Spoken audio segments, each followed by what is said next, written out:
Hey everyone, thanks for joining us for the next episode on the No Turning Back series. Today, Stan McChrystal and I have a great discussion with a leader that we both hold in very, very high regard, Molly Joseph. Molly is the CEO of United Healthcare Global, a massive portfolio under the United Healthcare sort of mothership. And the member of our team here at McChrystal that has worked most closely with Molly over the years is Cricket Ole. So I asked Cricket to join us here at the front just to share some thoughts on Molly as a leader, what she learned from the time she spent with Molly, and maybe a little bit more color into the complexity of the business that Molly has to oversee as the CEO there.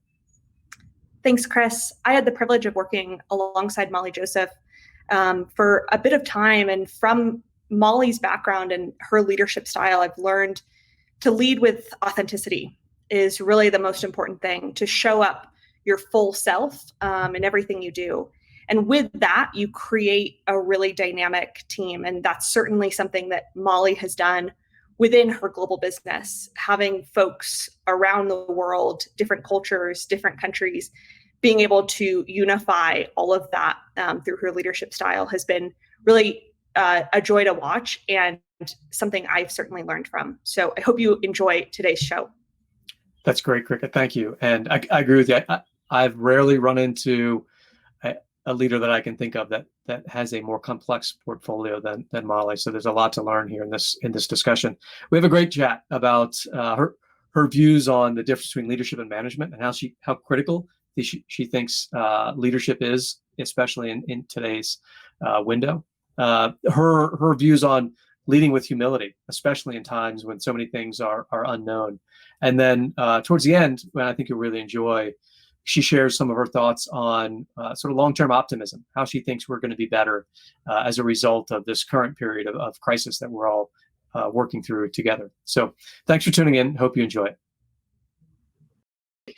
So we're here with Molly Joseph. Molly, thank you so much for taking the time to join us for this discussion on No Turning Back series. We'd love to start just at a high level. We've already shared with the audience a bit about your position inside of United Healthcare, and as a global leader, you were, by your nature, for quite some time now, have been leading a distributed team.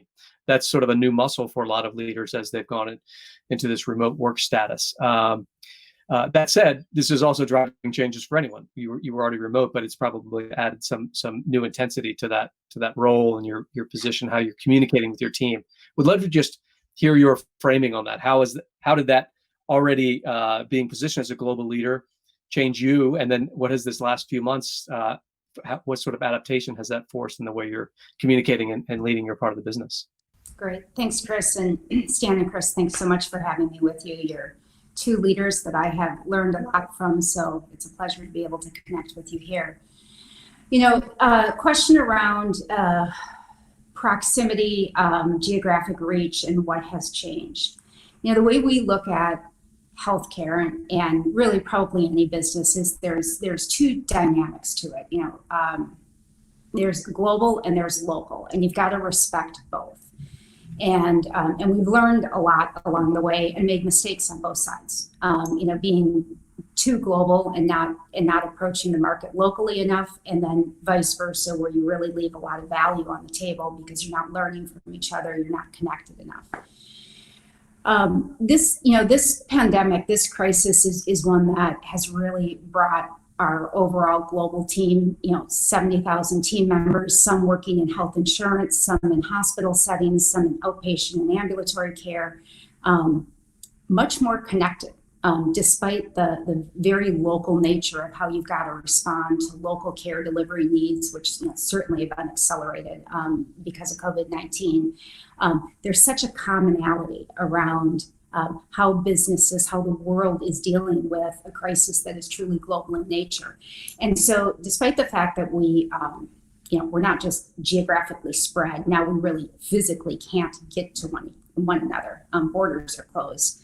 It's actually brought much closer connectivity and then much more rapid learning from market to market to market.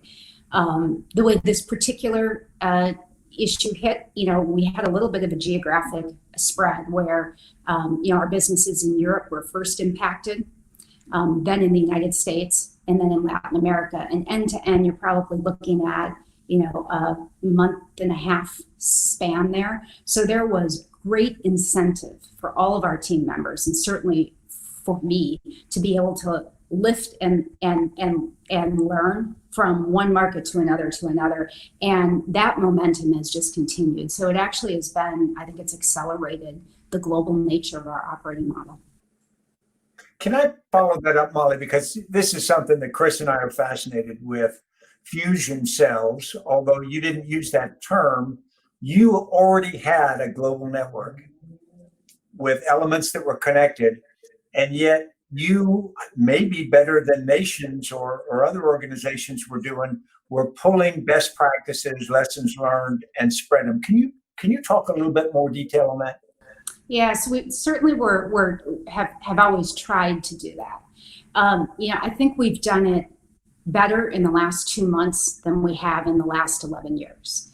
And the key ingredient is, the very nature of the unknown in this crisis, probably in any crisis, has enabled us, I think, to approach it with a lot more humility and vulnerability as leaders, as team members, which has really empowered the learning mindset on the team. And, personally, I had never made such a powerful connection between the learning mindset I wanted the organization to have and what the role of humility and vulnerability is in order to get that out of others and get that out of an organization.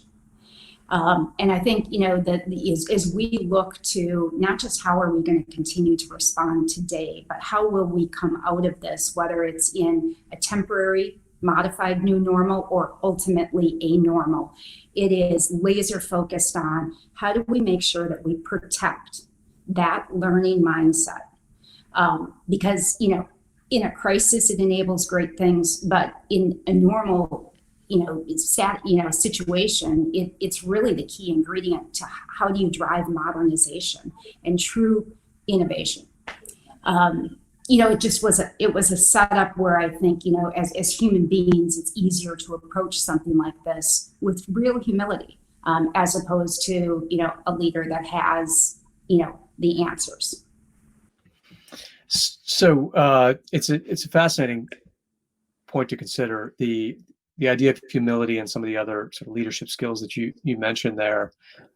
Stan and I teach a leadership seminar together, and one of the points we try to make to the students throughout the course is, and if you look at case studies of great leaders, they didn't become the leader they were in that moment of crisis or that period of testing.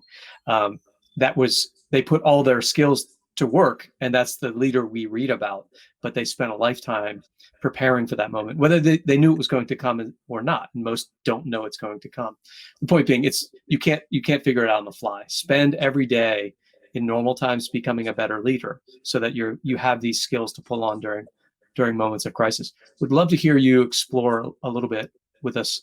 What were those sort of foundational skills that you've learned over the years that you knew, okay, I'm going to draw on this, an approach through humility being one of those. Did that run through your head over the last several months? Yeah, it did, Chris. I think a global business is always a little bit stressed if you try to approach it as management as opposed to leadership. You're not there. You don't know the local market dynamics as well. I mean, you're dealing with, the higher up you are in an organization, the less you really know, and the slower your reaction is. So I think a lot about the difference between management and leadership. My reflection on a crisis like this is it is impossible to manage your way through something like this. Particularly you're talking about operating, 54 hospitals and hundreds of outpatient ambulatory settings and, constraints on your supply chain and that plays out differently everywhere. So I try to be really intentional around leadership and management and to exercise that muscle through the organization, which I think does leave room for that humility and that vulnerability that I talked about earlier. Molly, we got to watch you lead before this, so we had an advantage of that. And you very much, think globally, act locally. But when a crisis comes, there's sort of a reflexive instinct on a lot of leaders to centralize and to suddenly start making decisions at their level because it's a crisis. Did you have any moments like that? And if so, kind of how did you navigate your way through them? I think your response time needs to be so fast in a crisis. And, here we are, we're operating a health system and we're in a healthcare crisis that quite the contrary, I feel more of a pull in normal times than I did in this crisis. I mean, in this crisis, this is how do we set up the right network, the right communication channels? How do we make sure that there's transparency? We're learning from each other. We remain connected. And we're really empowered locally to respond as fast as the need is unfolding locally. And there is just no way to operate it, sitting from afar. So, whether you want to or not, you very quickly see, what a small probability of success that you have, unless you really are operating locally in an empowered way. We've talked about this in the past, Molly, but one of the things we're trying to really encourage, and I know your head's already there, it has been for a while, leaders coming out of this don't learn the wrong lesson. As in the military, we call this the guns of August. Don't fight the last war. There are key lessons now, but not every problem is going to be a global pandemic. This disease is worse because of the interconnection of the world, but we would make the argument, very, very resilient models inside of our businesses to be able to handle the next thing like this, whether it's in the cyber realm or it could be any number of things.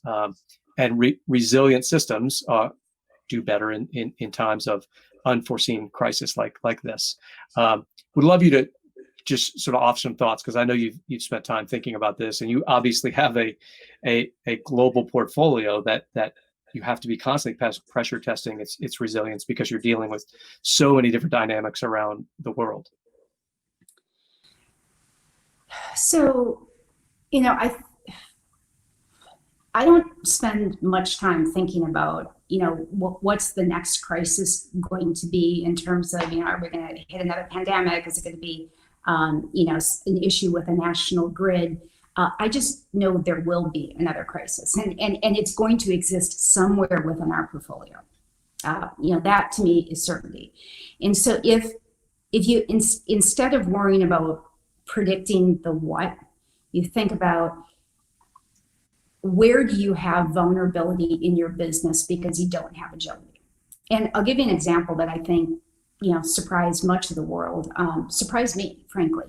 Global supply chains have been exposed as being really, really unstrategic, not very resilient.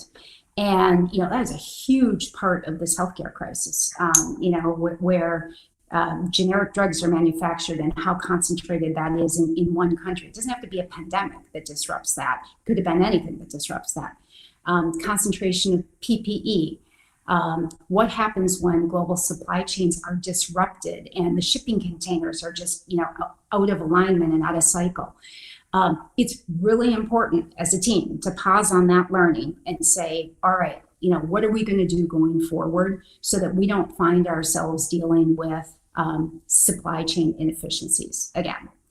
And I put that in the general category of how much time do you spend thinking about the strategic?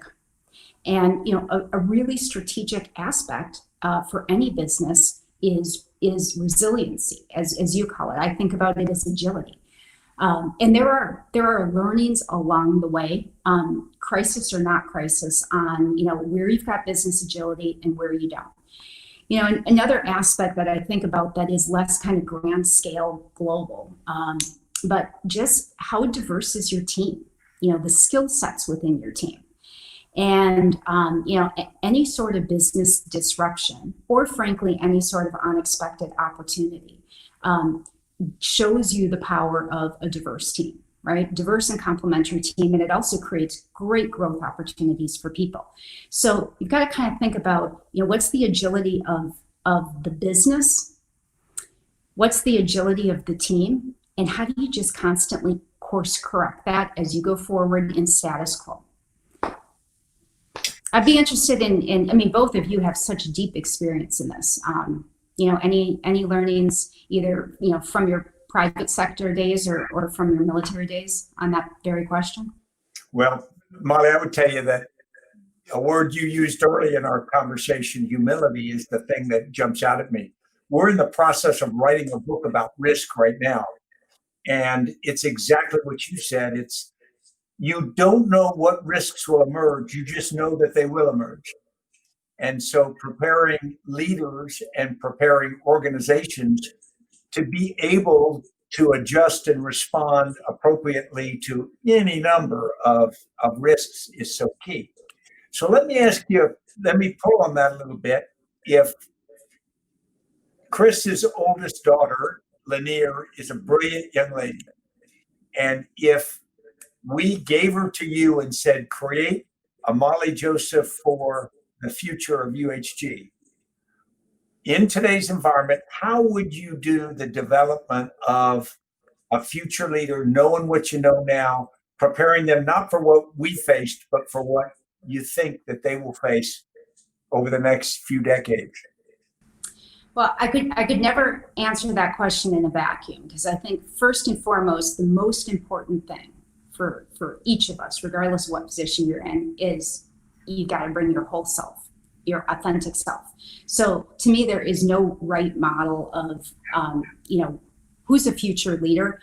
It's just you won't reach your full potential and you won't have your full impact unless you bring your whole self. And that's part of what makes a diverse team work. That's why high performing teams have diverse skill sets and people own those skill sets. So, that's kind of my opt out of the question. But the one common thing that I look for in people, and I push myself to do it as well, is really bringing a learning mindset.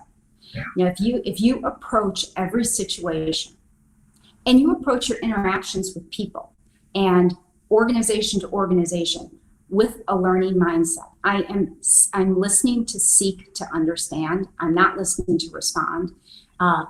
Great things can happen. And the more diverse your team, the wider the universe of the opportunity is. But all too often, I find it, and I certainly had a point in my career where I fell into this, I looked above me for the model of what would make a successful leader. And I tried to be that. And the problem with that is you're by definition creating redundancy. You're looking at somebody else's skills and capabilities, and the organization's already got that right there. What it really needs is it needs authenticity of self. And then you've just got to have the awareness to say, these are my strengths, these are my weaknesses. I'm not going to make my weaknesses my strength, but I'm going to make sure I've got a good team that's strong in areas that I'm not, and I'm going to listen to them. Great. Can I agree with that deeply. I mean, when you look at hiring people, promoting people, getting someone on your team, how do you explore that to identify, is this person hardwired for a learning mindset? Are there techniques you've learned over the years to try to get to that in interviews or as you're onboarding someone? Because everyone wrestles with that. Right? Yeah, I think there's a proximity between a learning mindset and comfort with ambiguity and personal agility and style, right? So they all kind of, to me, go on a continuum. Some, and not everybody needs to be, kind of pivot in the same place on that continuum, but that's a continuum that for most people is it's a lifelong pursuit, and it's a worthwhile pursuit. And I do think you get a feel for that pretty quickly after meeting someone. And you certainly get a feel for that when you're in any conversation, that's not black and white. And frankly, there aren't a lot of black and white issues, out there in the world. Most things have a lot of shades of gray, and people's curiosity about that, and curiosity in learning somebody else's perspective on that, regardless of what very strong belief they personally have. I think all of that is kind of indicative of who approaches situations seeking to learn, and pushing a little bit on status quo, which is good for business, it's good for society, it's kind of good for the world. Well, let me pull on something personal. Now that we're working distributed, most of us are spending a lot more time at home than we were when we're on the road a lot. You get to explore what personal operating rhythm works for you. Do you work best in the morning? How much should you work in a day? What sort of balance? How much time do you need to read or do whatever it is you do to sort of disconnect?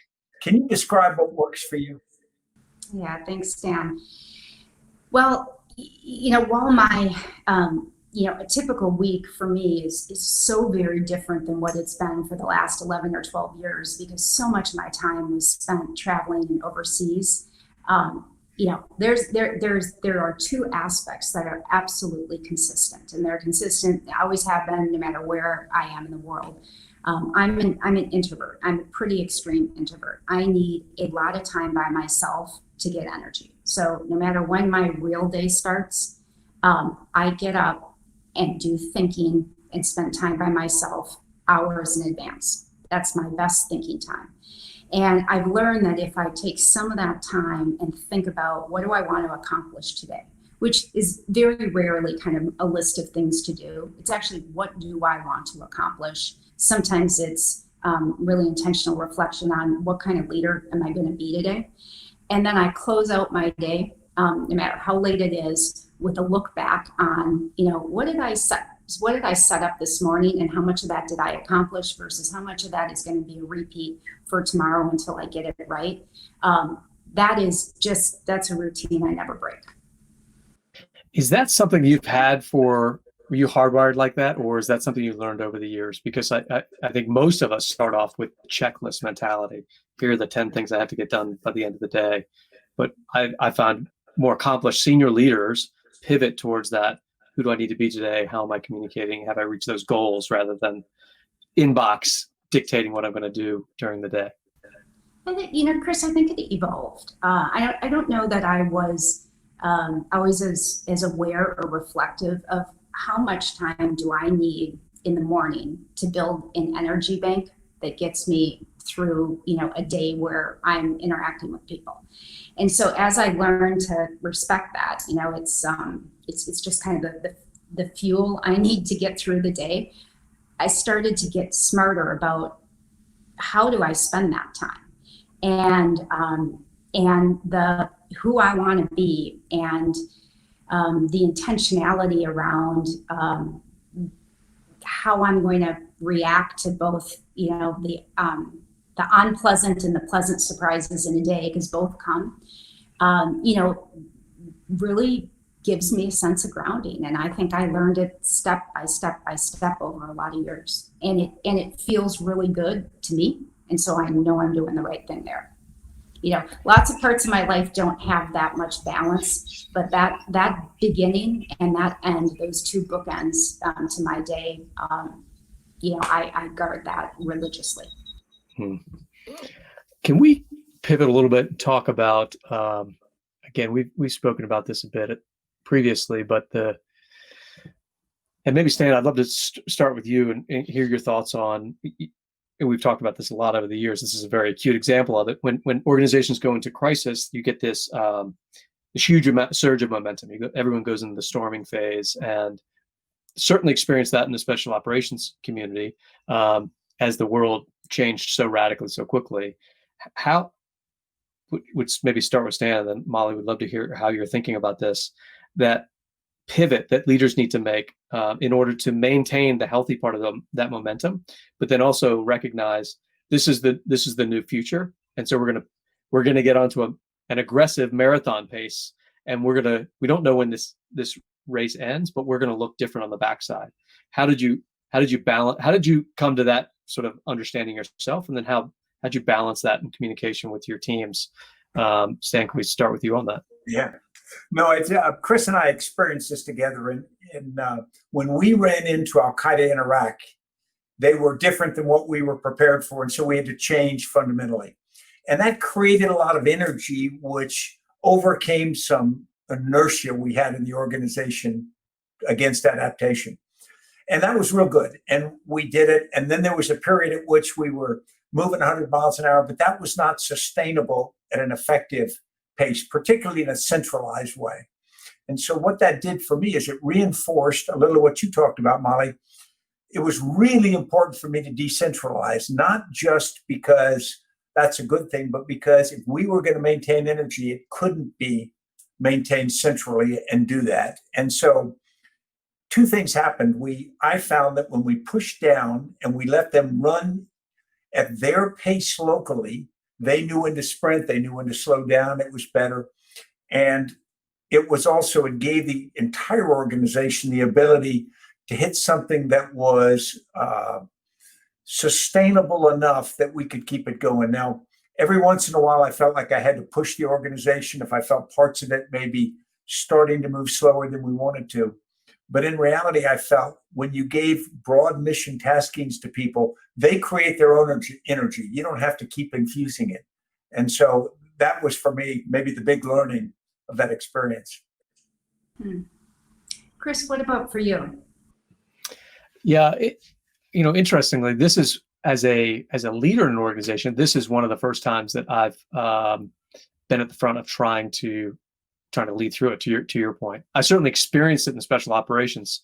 In that community, what I felt changing, what I thought our leaders were doing so well, we felt that sort of decentralization of authorities, and we were able to move faster at the edge. So that was certainly allowed us to solve those really hard problems without getting mired in bureaucracy.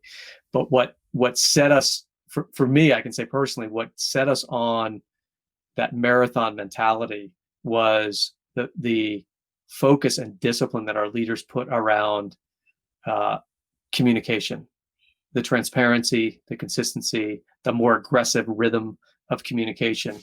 And ours was hyper aggressive, right? 7 days a week, 20 every day, years on end.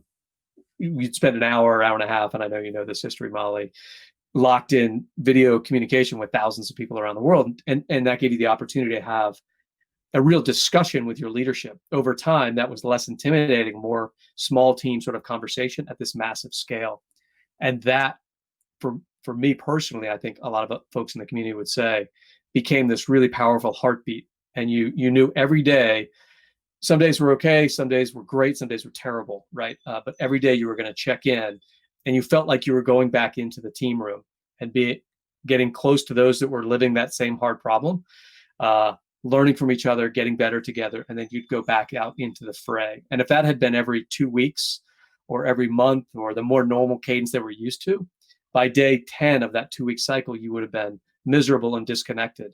And by hour 22, when you were having a terrible day, we were maybe losing people, or the fight wasn't going well, hey, in an hour, we're going to hear from everybody around the world, and we're going to reset, and we're going to be better tomorrow. And that was, to your point, that was that hyper discipline start and finish to every cycle for us became that heartbeat. So we spend a lot of time trying to balance, managing through this crisis where, our 36,000 clinicians are on the front line providing care delivery. And we've got to be laser focused on that, just like you are in a battle, with approaching this strategically, what we call the other side. What's the organization? Who are we going to be as an organization when we emerge on the other side? And whether we're putting too much energy into the other side right now, given what's happening in particular countries, My view is I'll err on the side of doing that in order to provide just enough organizational balance and mental balance so that there's the here and now crisis, and then there's the longer view of, as we step out of that, what are we stepping into?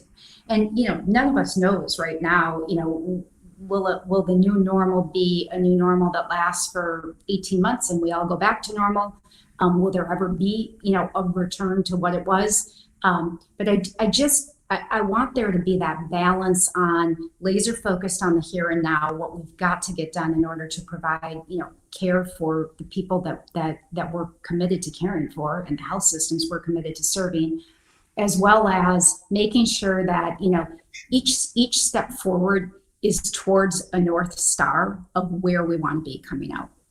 And we're still kind of feeling our way through that. And I think as a leadership team, one of our greatest fears in this is that we'll lose the momentum that we've gained, understanding that the speed and the intensity is not sustainable. But the momentum and the agility is really something worth being intentional to protect. Yeah, if I had to break down my experiences on the receiving end of that, and this is something we've tried to put into our own thinking inside the Crystal Group, having increased our communication cadence and really trying to capture that sort of natural sense of urgency.